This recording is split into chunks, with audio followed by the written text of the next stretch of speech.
Hey, Bastish BR for 64K and welcome to a new episode of Compilation Nation.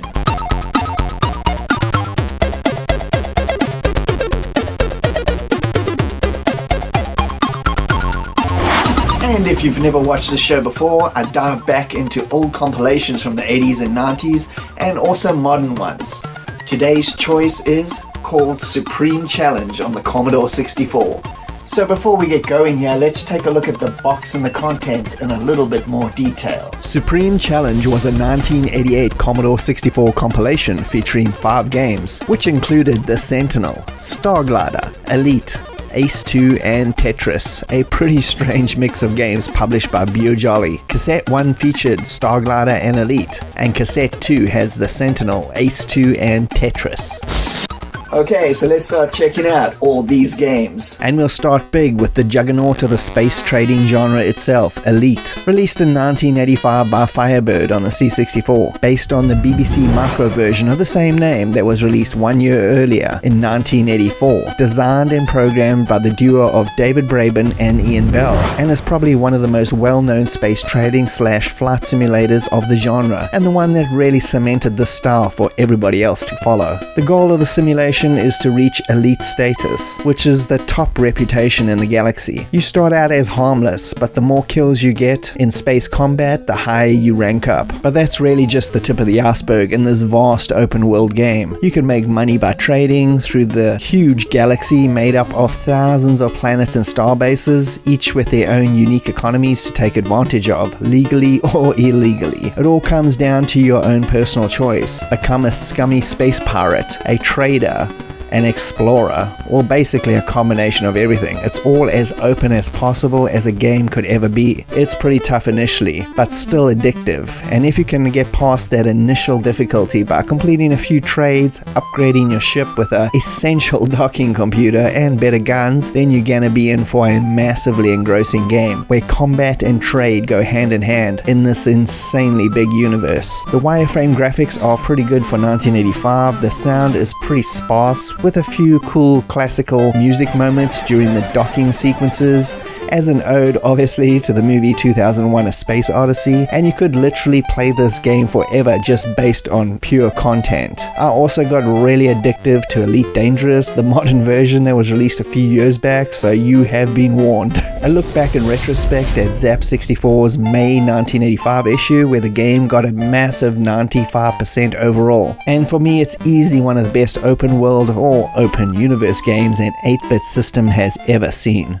Next was Starglider from 1986 by Rainbird, a pretty easy to get into spaceship simulator, or so it seems, until you realize it's basically Atari's Battlezone, which isn't a bad thing, although it does have some extra bells and whistles. You have to defend your home planet from an invasion using your ground attack vehicle. You got standard lasers and a special guided missile. You can also dock at certain stations around the map to repair and get an extra missile, as you can only carry one at a time. There's a decent amount of enemy types in this game. The vector graphics actually do a pretty good job. They are a little bit slow and therefore makes accuracy a bit floaty, although it does have some competent sound effects. The UK version of this game is in full color with plenty of sound effects everywhere, but the odd US version has a weird red design to it and sparse sound. I'm not sure the reason behind this, besides the fact that the original is a PAL version and maybe they didn't bother converting it properly to NTSC. It's very weird. I only really came across this because I played 2 different versions for this video. I had the original UK version back in the day. Zap 64 in their February 1987 issue gave it a 68% overall, which I feel is pretty accurate. It tries to be a simulator, but overall the gameplay is just still simplistic and arcadey. It's not a bad game by any means. I used to have fun with it back in the day. It's just a little too basic to hold your attention for too long.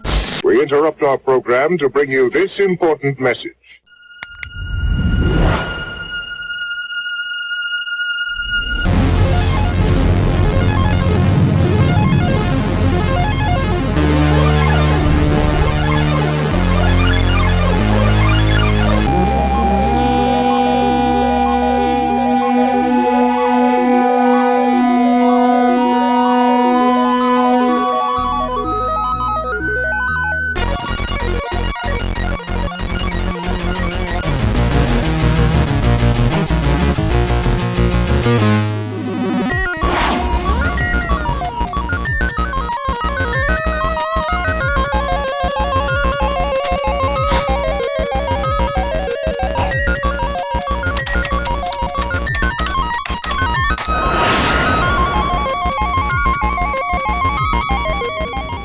And next is The Sentinel, a 1986 release by Firebird and creator Jeff Cremond, who would go on to classic racing games like Revs and Stunt Car Racer on the 8-bits. The Sentinel, which should not be confused with Synapse Software's game, also called The Sentinel, which is probably why the game was called The Sentry for its US release, is an extremely weird, odd and confusing strategy game that will and did probably alienate 90% of its audience after 5 minutes of play. It is 100% original in terms of gameplay and design, as you have to destroy a sentinel in each weird 3D landscape by moving around and avoiding its scanning range. You can make objects like rocks to get yourself into a better position as you move around to try to absorb the sentinel and end the level, and that's really as simplistic as I can make this description. The game is a lot more weird and has a lot more nuances than that. Playing it is an absolute chore though, and even trying to understand what is going on is almost impossible even with instructions. I know this game is extremely beloved and I totally get it. For me though, it's personally just too tedious. On the positives, I do love the graphic style and the concept, and massive points for originality. It is probably the most original game I've ever played, but give me any of Jeff's racing games over this any day, and I'm actually a fan of strategy games. But the Sentinel just doesn't do anything for me in the end. All the UK magazines raved over it back in the day, with Commodore User giving it a 9 out of 10 and every other publication following suit. People who like it love it, and if you've never tried it, I still encourage you to give it a go, but you're either gonna love it or hate it. It's that simple.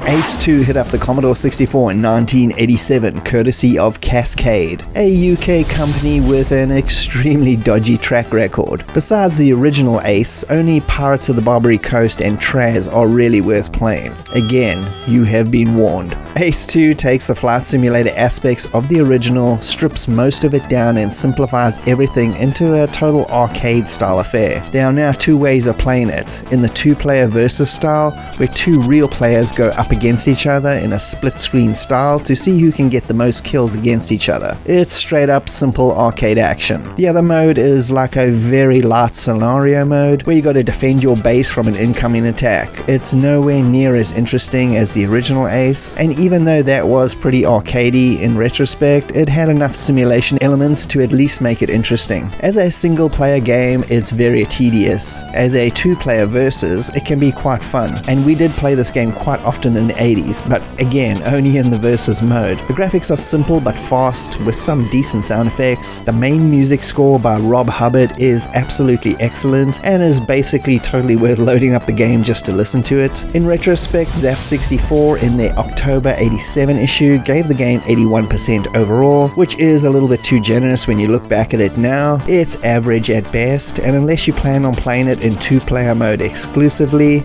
it's really hard to recommend.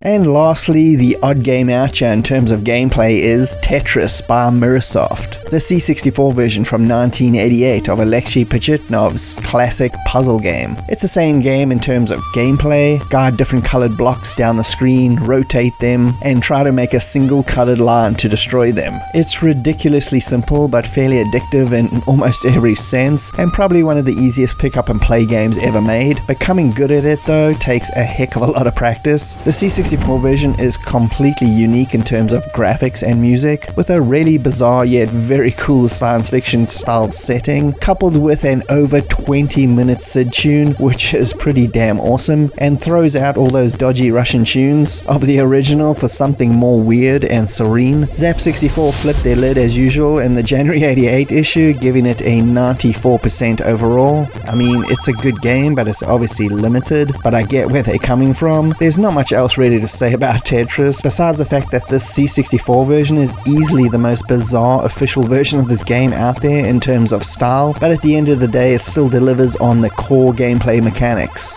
At the end of the day, Supreme Challenge is a very good compilation.